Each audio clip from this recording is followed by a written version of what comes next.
Hello and welcome everyone to Comic Book Weekly. This is episode 3.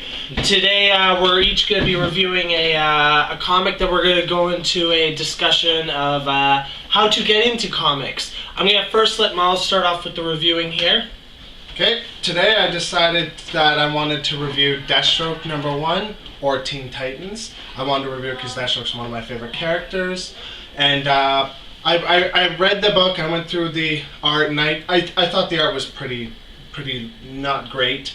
They didn't focus enough, it seems like they rushed it, except for one scene where literally they drew Deathstroke getting his eye shot out. It's not a spoiler. But it's freaking amazing. I love it. The art's perfect. It's just great. And because of that, I bring the art to 6 kapows. And then I'd like to talk to you about the story, which, again, I'm going to have a bias because I love Deathstroke, but it's a great story. It's basically him and his son, and it tells the story of how he becomes such an emotionless mercenary, and what he can do, what he does. A lot of it is because of his family, and it brings back the Deathstroke that we remember. And I'd say the story I'd give 8 kapows. And I'm passing it off to you, Malcolm. Alright, today I'm doing Swamp Thing issue 23.1. That's Villains Month for Arcane #1. I thought the cover itself was just worth the comic. It is freaking awesome. My favorite 3D. I did almost pick it up just for the cover. My favorite 3D cover by far. But the writer for this issue, Charles Saul, and the artist Jesus Says. And this issue, I thought the story phenomenal. I felt like Arcane talking about his past was trying to lead you somewhere and manipulate you into feeling certain things. Like it was a means to his end. It was very, very cool. The story I give 9. Like I said, awesome. 9 what? 9 kapow. Kapow! Kapow! And the art was, I thought the art was alright. It was good for it being a villain. Lots of shading. That was also my problem. I thought there was too much shading at parts. I realized that Arcane, his real name Anton Arcane, and he's the Rot, so obviously there's a lot of black there. So I realized there's a whole lot of shading, but now I'm going to pass this down to Travis. Hey guys, so I'm doing Superior Kindness Week. It's issue 3, right in the middle of the series, because that's at 5. A lot of character development with the whole new Carnage persona going on here. His new costume design, if you guys haven't seen it, pretty there. Which I'm not a fan of. I think it's okay. I just think they need to do more angles and different angles and perspectives so we can see it more, because it seems like it changes at times depending on like his mood and his sanity levels. Wild Future West. But in total, the art I like it, but I think it needs to be like a little bit more different at points. So I'm only gonna give it like a 7.5. But the story I really liked. I think it's very original in its own way of trying to tame Carnage to be a lethal weapon. I totally would give this an 8. Total 8 what? 8 kapows, man. Jeez, you're acting like the Shaq now. I'm sorry. I'm too close to him now, I guess. But anyway, off to you, big man. Alright, so guys, I've got Wolverine Max #11 this month. Written by Jason Starr and Felix Ruiz. Jason Starr's been with the comic from the get-go, which I believe started about November last year. It's still a young comic, so you can catch up on it real quick. Felix Ruiz has been with the series a little while now as well. I really love this series. It's one of the ones I look forward to every month. It's generally got a really good story. It's different. It's not your typical Wolverine superhero story. It's a lot more like a thriller mystery with a bit of adventure thrown in. The storylines have been pretty darn good so far. The cover looks very interesting. The cover is interesting. Looks very gritty. Yeah. But the art in the I give the story 9.5 kapows for this one. Excellent story. The artwork I give 7 kapows. It's good artwork. The best part about it is it really helps define the tone of the book. The book wouldn't be the same with like the kind of art that was in Infinity. It's dark, it's gritty, it's intense. It really brings home kind of the broodiness of the series. It's great. This month obviously being Villains Month, and everybody's doing covers. I said first week we did this, that all of the titles that we have seen so far had excellent artwork and had excellent stories. And I didn't lie about the artwork. It's fantastic. All the ones, these guys, I thought they give low ratings to the art in theirs. I loved them. But the stories, on the other hand, have mostly been really good. The Joker one really bugged me, though. I thought it was a wasted issue on such a big character. I thought it was basically a throwaway when it didn't help advance his origin, his storyline, and it didn't help advance the Forever Evil storyline. But Malcolm had a really interesting view on the Joker's story, which kind of helped me. Yeah, the thing you have to realize about the Joker is whenever he's talking or it's his point of view, you can't fully trust him. You don't know if he's going to tell you if he's telling you the truth or how truthful he is about his story. In my opinion, I actually enjoyed the Joker. The reason why, not because of the story, but because I felt like the whole comic book was just a long joke, and the ending punchline just got me. I laughed for like 2 minutes straight because the punchline. I thought it was funny too. I just thought that it was a huge missed opportunity for DC with one of their premier villains that they just didn't give him the treatment he should have got. Maybe they just don't want to show us yet what he has. Yeah, maybe not, but I was just maybe he's a big part. All the other ones that I read were wicked. Brainiac was awesome. Two-Face was the best one so far, I thought. And like you guys are telling me, these ones are really good too, which and I'll be reading them later. But anyway, that brings us to our big issue of the week. That brings us to our biggest issue this week that we want to talk about, getting started in collecting comics. Mm-hmm. For most of us, we grew up watching the Batman, X-Men, and Spider-Man cartoons, which gave us a basic knowledge and understanding of the universes that they reside in, and gave us an initial interest in the characters. For those of you who are just starting, or who aren't sure where to start, we got a couple tips and ideas to hopefully point you in the right direction on your way to becoming a comic book collector and really enjoying it. Miles is going to get us started with that. Well, one of the big points in my life that helped me with comic books was my family and my friends, obviously. But my dad collected comic books when he was younger, and he would talk to me about them. And my Uncle Lloyd and his life partner Richard, who would tell me the stories of the comics, which were just fantastic. He'd read them out to us, and I loved them. It's what really got me interested in. I remember my first comic. My cousin Alistair. He literally is like, it's your birthday. We were camping. We were in a chapters quickly. He's like, it's your birthday, man. I'm gonna get you a present. He's like, I'm gonna get you a comic. Choose one. Chapters in the middle of the woods. It was weird. No, it was. We were on our way to the campsite, but don't worry about it. That's 4 steps. He's like, choose a comic. So I choose one. I pick it up. I read it. I knew right then and there I was doomed. I'd be reading comics the rest of my life. Yeah.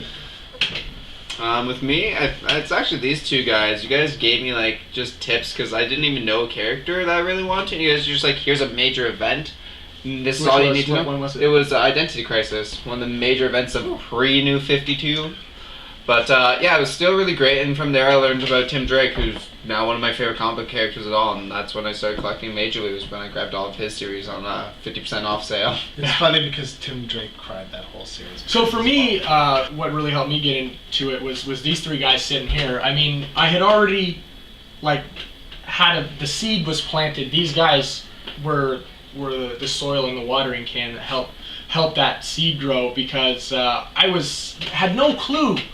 Like, where was I going to start? Who was I going to start with? And they pointed me in the right direction and helped me get into it big time. And they've been spending my money. They've been bankrupting me every week since we got started. So, my collection is growing. I got the smallest collection here, and it's getting too big. And there's no such thing as too big comic collection. That's true. So, and the thing is, every week we're passing comics amongst each other, and just, someone's like, oh, this is cool, you should check this out, and we're like, okay, and we read it, and we don't always really like it, but we can always be like, that's interesting, and we know somebody else, and then, Sharing is caring. Sharing. I honestly read all of his titles every week. So not only do I read all of mine, but I read all of his. But for some of us who aren't fortunate enough to have friends who love comic books, we just stop by your local comic book shop. They're pretty much the friendliest people to get to know, and they want to sell you the comics as well, right? They're gonna tell you what they think their opinion is and what their favorite comics are, right? Yeah. Or if you tell them like the type of art or like writing that you like in a book, they can typically help you from there too. Yeah. Yeah, like in our comic book shop, they actually have these cards that shows their picks of the week, and I'm sure most other comic book shops do. But it's a good, helpful hint on seeing that these people's personalities, whether they work, like if they work with your personality, then I'd suggest follow their comics. Yeah. Give it a chance.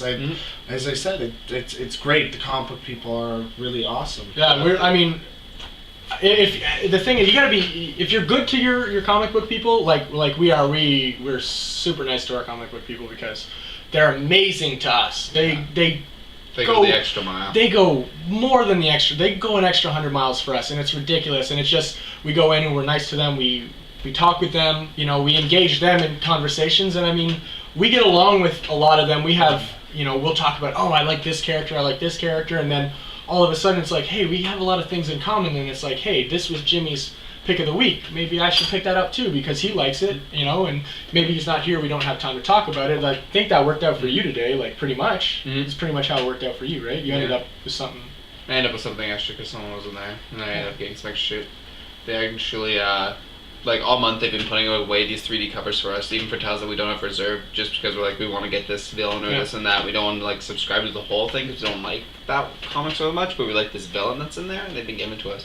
Same as one of our people I actually was talking to about this one title that I saw the writer I really liked because he had done a couple of other things I did, and I asked her about it, and she totally was like, it's okay, but I'd recommend this instead. And she told me this 2 other titles now. And I've just been picking up graphic novels, compilations of them, and they're just fabulous to read. I've been reading Hawkeye now and Manhattan Project from her, and they're both fabulous. That's another good place to start, really, guys. Is if you pick up trade paperbacks, you get the beginning of a story and end of a story, so you don't even have to worry about jumping in midpoint. The only thing is you might not get the complete origins necessarily with all of them.